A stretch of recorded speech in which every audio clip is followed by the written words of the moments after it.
we're going to switch back to English now because, as I was saying in introduction in Spanish, we are talking about a topic that is always very interesting to me, which is education and cars. And for that, we have Diane Fitzgerald, who has been named the National Director of the Hagerty Education Program at the America's Cars Museum. How are you, Diane? I'm fine, Javier. How are you? Thanks for having me on today. No, thank you very much. And again, I know it's a new position for you. You were just named to it just a couple of weeks ago, right? Yes. September 1st was my first day as National Director of Hagerty Education Program at America's Car Museum, and I'm thrilled about it. Yeah, it sounds, just the idea, this is something that is really, really exciting. Once I received the information a couple of weeks ago, I was immediately jumping to it because it's something that I think it's like an art that is being lost, like restoring old cars. Yes. Yeah, the focus is on, well, actually, let me tell you what my job is, and then I'll tell you about the end receivers. I have two very important jobs. I have to raise money, and then I give it away. And it's not so much Diane in an isolation raising money and giving it away. It's the decision of the board of directors of the Hagerty Education Program who decide which of the grant applications we give money to. But we raise money to give it away to established programs that are teaching automobile restoration and preservation that lead to careers. So this isn't so much the kind of education program or where we're funding education programs of, paying for bus trips to the museum. Yeah. That's another part of the museum doing that. This is truly impacting the economy, I think, eventually. That's how I see this. It's going to impact the economy. That's how big I'm thinking of this. And also, I guess, impacting the life of the people who receive this great opportunity, no? Because, it's something, as we were saying, it's like an art almost that it's fading away in some cases, I think. I don't know. And whoever receives this opportunity is going to, as you said, is going to have like a career for life. Exactly.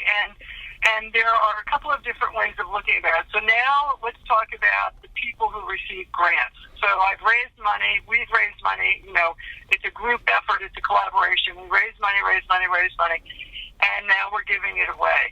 And the people that we're impacting are typically students that are involved in these programs. So we give the programs money. We don't give the students directly money. Okay. Although we're evolving into a new aspect of apprenticeships, which I'll tell you that in a second. Sure. So there are a couple of schools, of course, in the country. McPherson College in Kansas comes to mind first. They are the first 4-year degree program in automobile restoration in the United States, first and only. And then there are many wonderful community colleges and vocational schools like Clover Park Technical College having automobile restoration. So we fund those programs, and then they create scholarships for individuals, or they buy equipment, or that would impact a lot of people and have a long life, as opposed to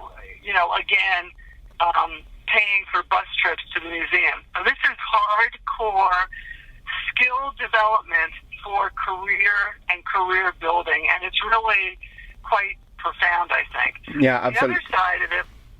I'm sorry. No, go ahead. Keep going. I'm sorry.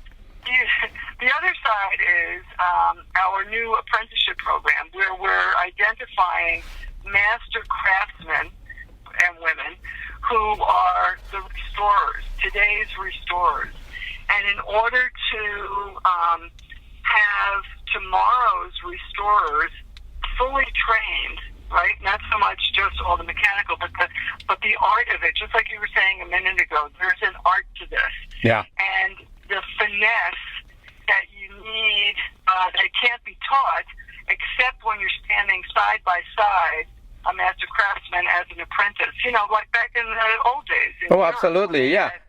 Because master craftsman and apprentice. Yeah, because classic cars actually were made pretty much by hand. Nowadays, there's robots and there's like a lot of technology that help car manufacturers produce the cars, but like the cars from the past really need a lot of like hand skill. I mean, like really you'd be touching and like doing things with your hands, right? Oh, absolutely.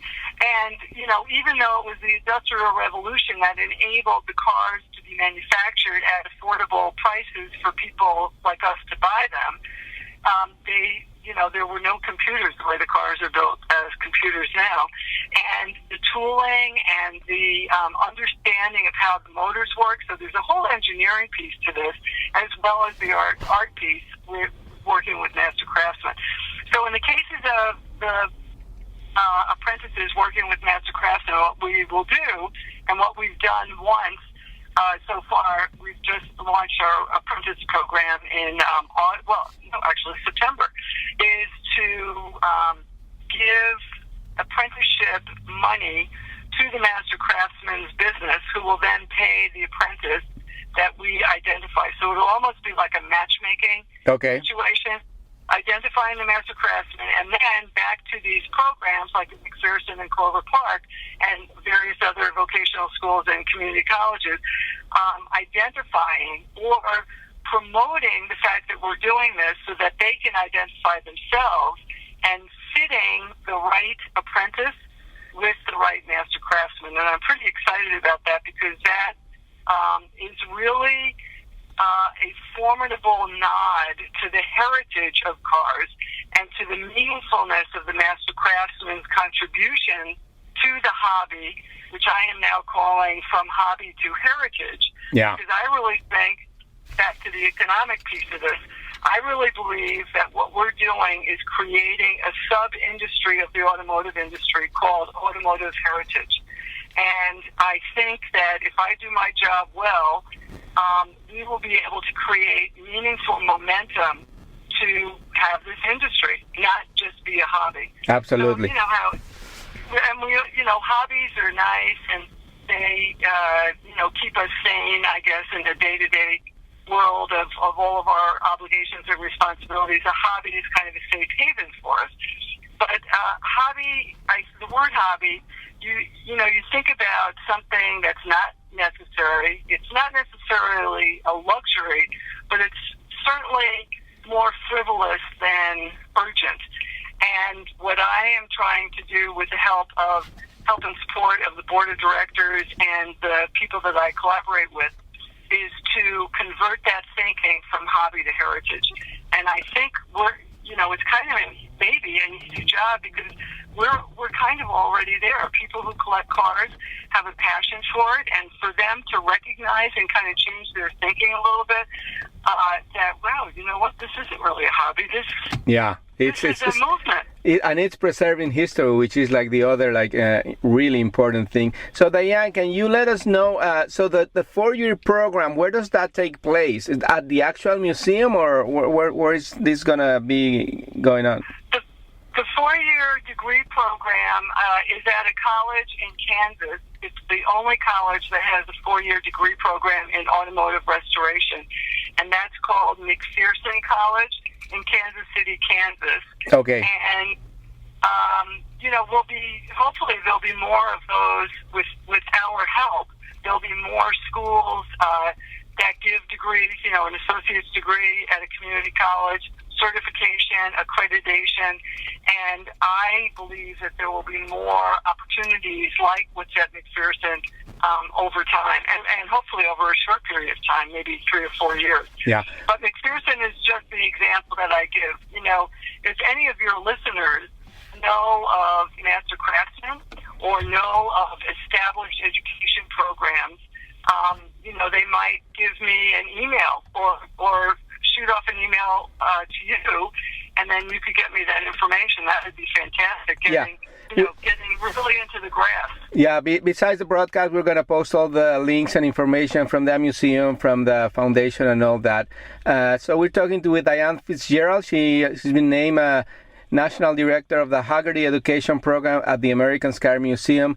And again, fabulous program to revive something from the past and preserve it for eternity, hopefully. So Diane, a couple of more things. The the program is sponsored by Hagerty, which is the world's leading insurance provider for classic vehicles, right? Yes, but let me clarify that with a little bit more information. The program is named the Hagerty Education Program at America's Car Museum because, like other, like you named stadiums, U.S. Cellular and whatever other stadiums, they are the people who have given the largest amount of sponsorship funding to this program. Okay. And so they have the naming rights to that. And other entities, other corporations, of course, donate to the Hagerty Education Program. And I'm hoping that more over time, as soon as, we get the word out a little bit further, hopefully with the reach of your listeners, to corporations, individuals, small businesses who would contribute to this so that we can, have enough money to continue perpetual funding is what my goal is. Excellent. Well, thank you, Diane. Unfortunately, it's a fascinating conversation. We're running out of time in this segment, but we're going to publish all the links and information, and we'll be in touch, and hopefully we can follow up with some good announcements about what you are doing, okay? Perfect. Great. Thank you so much for having me on today. I appreciate it, Javier. Thank you. Bye. Talk to you soon.